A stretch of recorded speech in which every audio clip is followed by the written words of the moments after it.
ನಟಿಯೊಬ್ಬರಿಗೆ ಲೈಂಗಿಕ ಕಿರುಕುಳ ಕೊಟ್ಟಂತಹ ಆರೋಪ ಪ್ರಕರಣಕ್ಕೆ ಸಂಬಂಧಪಟ್ಟಂತೆ ಉದ್ಯಮಿಯೊಬ್ಬನನ್ನ ಬಂಧಿಸಲಾಗಿರೋದರ ಮಾಹಿತಿ ಸಿಗ್ತಾ ಇದೆ.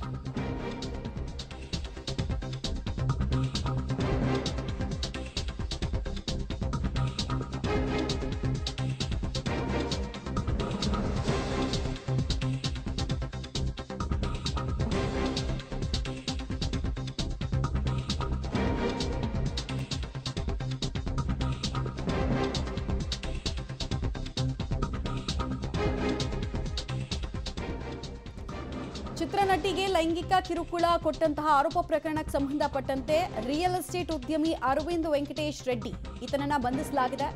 ಎಸಿಪಿ ಚಂದನ್ ಮತ್ತು ತಂಡದಿಂದ ಆರೋಪಿಯ ಬಂಧನ ಆಗಿರೋದ್ರ ಮಾಹಿತಿ ಸಿಗ್ತಾ ಇದೆ. ಈತ ಶ್ರೀಲಂಕಾದಿಂದ ಭಾರತಕ್ಕೆ ಬಂದಂತಹ ಟೈಮ್ನಲ್ಲೇ ಲಾಕ್ ಆಗಿದ್ದಾನೆ. ಇವರಿಬ್ಬರ ಪರಿಚಯ ಹೇಗೆ ಮತ್ತೆ ಏನಾದರೂ ಈ ಅಡ್ವರ್ಟೈಸ್ಮೆಂಟಿಗೆ ಸಂಬಂಧಪಟ್ಟಂತೆ ಏನಾದರೂ ಪರಿಚಯ ಆಗಿತ್ತಾ, ಈ ಎಲ್ಲ ಅಂಶಗಳು ಕೂಡ ಗೊತ್ತಾಗುತ್ತೆ. ಮತ್ತು ನಟಿ ಮಾಡಿರುವಂತಹ ಆರೋಪದಲ್ಲಿ ಈತನ ಪಾತ್ರ ಮೇಲ್ನೋಟಕ್ಕೆ ಸಾಬೀತು ಆಗಿರಬಹುದಾದ ಹಿನ್ನೆಲೆಯಲ್ಲಿ ಈತನನ್ನು ಅರೆಸ್ಟ್ ಮಾಡಿರುವಂತಹ ಸಾಧ್ಯತೆ ಇದೆ. ಡೀಟೇಲ್ಸ್ ಕೊಡ್ತಾರೆ ಉಮೇಶ್, ನೇರ ಸಂಪರ್ಕದಲ್ಲಿ ಜಾಯ್ನ್ ಆಗ್ತಾರೆ. ಉಮೇಶ್, ಇವರಿಬ್ಬರಿಗೂ ಪರಿಚಯ ಆಗಿದ್ದು ಹೇಗೆ, ಮತ್ತೆ ಆರೋಪಿಗೆ ಸಂಬಂಧಪಟ್ಟಂತೆ ಏನೆಲ್ಲ ಅಂಶಗಳನ್ನು ಪೊಲೀಸರು ಕಂಡುಕೊಂಡಿದ್ದಾರೆ ತನಿಖೆಯಲ್ಲಿ?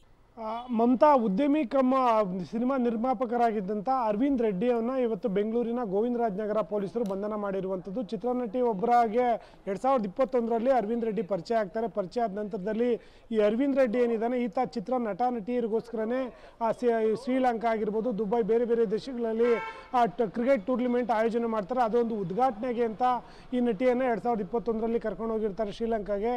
ಆ ಸಂದರ್ಭದಲ್ಲಿ ಇವರಿಬ್ಬರಿಗೆ ಪರಿಚಯ ಆಗ ನಂತರದಲ್ಲಿ ಪರಿಚಯ ಸಲುಗೆಗೆ ತಿರುಗುತ್ತೆ. ನಂತರದಲ್ಲಿ ಇವರಿಬ್ಬರು ಕೂಡ ಕೆಲ ಕಾಲ ಜೊತೆಗೂ ತಿರುಗಾಡಿದ್ರು ಅನ್ನೋ ಮಾಹಿತಿ ಇದೆ. ಆದರೆ ಇತ್ತೀಚೆಗೆ ಅರವಿಂದ್ ರೆಡ್ಡಿ ಉದ್ಯಮಿ ಏನಿದ್ದ ಆತ ಆ ನಟಿಗೆ ಕಿರುಕುಳ ಕೊಡೋಕ್ಕೆ ಶುರು ಮಾಡಿದ್ದ. ಅಂದರೆ ಆ ನಟಿಗೆ ಸಂಬಂಧಪಟ್ಟಂಥ ವಿಡಿಯೋ ಫೋಟೋಸ್ಗಳನ್ನ ಬೇರೆ ಬೇರೆ ಕಡೆಗಳಿಂದ ಸೋಷಿಯಲ್ ಮೀಡಿಯಾಗೆ ಹಾಕುವಂಥದ್ದು, ಆ ನಟಿಗೆ ಸಂಬಂಧಪಟ್ಟ ಸಂಬಂಧಿಕರು ಅವ್ರ ಮನೆಗಳಿಗೆ ಕಳಿಸುವಂಥದ್ದು, ಈ ರೀತಿಯ ಕಿರುಕುಳ ನೀಡೋಕ್ಕೆ ಶುರು ಮಾಡಿದ್ದ ಅನ್ನೋ ಆರೋಪದಲ್ಲಿ ಆ ನಟಿ ಆರ್.ಆರ್. ನಗರ ಪೊಲೀಸ್ ಠಾಣೆಗೆ ದೂರು ಕೊಟ್ಟಿದ್ರು. ದೂರಿನ ಆಧಾರದ ಮೇಲೆ ಅದು ಗೋವಿಂದರಾಜನಗರ ಪೊಲೀಸ್ ಠಾಣಾ ವ್ಯಾಪ್ತಿಗೆ ಬರುತ್ತೆ ಅಂತೇಳಿ ಇಲ್ಲಿಗೆ ಕಳೆದ 5 ದಿನಗಳಿಂದ ವರ್ಗಾವಣೆ ಆಗಿತ್ತು.